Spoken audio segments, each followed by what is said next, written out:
Welcome to our channel. Today we how to subscribe to Buildertrend for AI construction automation workflows step by step clearly. Open your web browser and navigate to the Buildertrend website. Locate the Sign Up button on the home page. Click on the Sign Up button to begin the registration process. You will be redirected to the account creation page.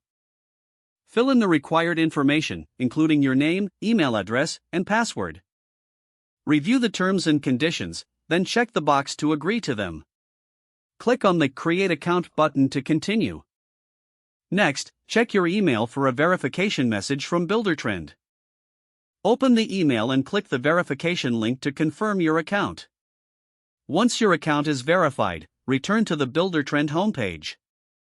Log in using your newly created credentials. After logging in, you'll be taken to the dashboard. Navigate to the Settings option, usually found in the menu on the left side. Within the settings, look for the Automation section. Click on the Automation section to explore AI features. Select the specific AI workflows you want to enable for construction automation. Follow the prompts to set up each selected workflow according to your needs.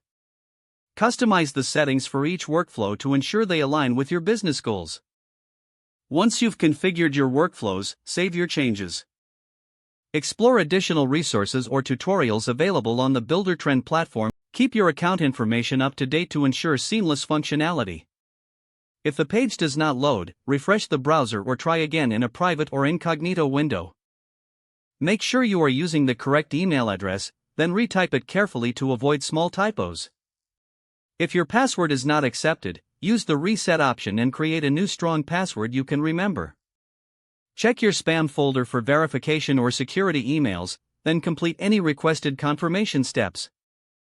Enable two-factor authentication if available to improve account security and reduce unauthorized access risk. After signing in, review your profile details so your contact information and settings are accurate and current. If you see an error message, note it down and try again after restarting your device and internet connection. Don't forget to like this video and subscribe to our channel for more step-by-step tech guides.